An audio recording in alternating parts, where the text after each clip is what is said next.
ننګرهار کې یو خیریه بنسټ 30 تنه بیروزګاره ځوانانو ته د کار زمینه برابره کړه. دغه خیریه بنسټ 30 بېوزله کسانو ته د دایمي کار روزګار برابرولو په موخه کراچۍ ورکړي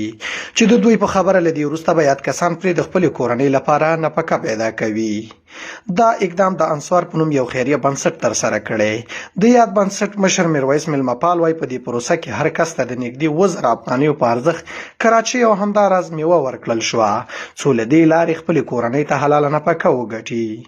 نوموړی وایي د دې کار څخه موخه په هیواد کې د بېوزلۍ ختمېدو سره بېروزګاره ځوانانو ته کاري زمینې برابرېدل دي. دیرشو ځوانانو او مشرانو ته د کار زمینه برابره کړه چې څه کم 3 لکه افغانۍ لګښت پرې راغی، مګر غوښتل مو چې د دایمي حل لپاره چې تر څو د غربت مخه ونیول شي او دا هغه څه دي چې مطلب د دې لارې دوی کولی شي چې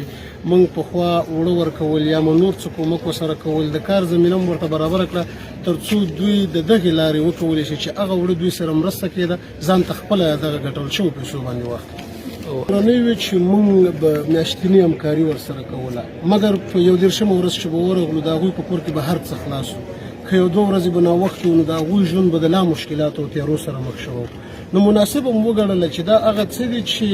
که چېرته موږ نه یو یا همکاري ورسره نه کوو او یو ځوان راووځي او په بازار کې یو څه خرڅ کړي او د هغې نه یو نفقه ترلاسه کړي، نو کولی شي چې هغه څه چې موږ دوی ته ورکوو دوی په خپلو پیسو په خپلو لاسونو چې کومې پیسې ګټلې دي حلاله نفقه ده د هغې باندې خپل مشکل. هغه کسان چې د یاد خیریه بنسټ له لارې ورته د کار زمینه برابره شوي خوښ دي او له نورو خیریه بنسټونو مرستندویه موسسو او له حکومته په هیواد کې د بېروزګارۍ ستونزې پر بنسټیزه حل ټینګار کوي.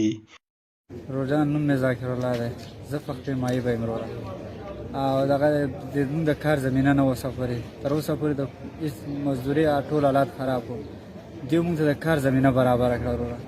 شکر په دې وباسو انشاءالله تعالی چې په دې موږ 10 روپۍ یا 20 روپۍ وګټو نو هغه حلالې به موږ ته وګټو چې په دې موږ خوشحاله ډېر زیات او د نورو دغه نوم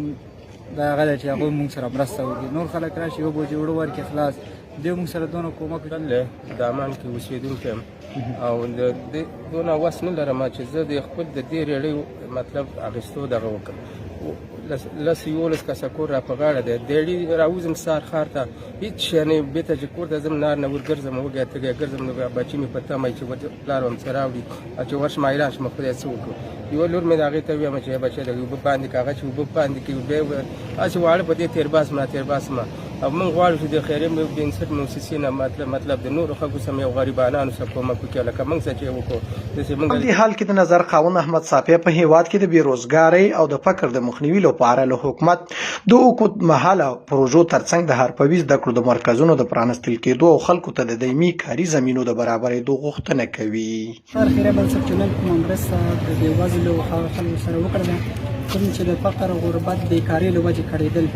د دوی د حل لپاره چې د کورنۍ نفقه برابره شي د اوږدمهاله کار زمینه ورته برابره کړه. تاسې ګورئ چې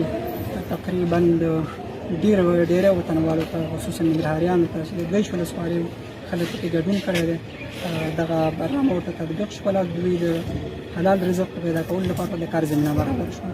غږ مې په ټولو بنسټونو خیریه بنسټونو مرستندویي ادارو دا دی چې دغسې یو ګام پورته کوي چې د دایمي حل لپاره هغوی د کار زمینه بسیده شي او د بل چا محتاج نه شي. ننګرهار میشتي له حکومت څخه غوښتنه کوي چې د بېروزګارۍ د مخنیوي لپاره د بیارغونې او نورو برخو کې بنسټیزه پروژې پلي کړي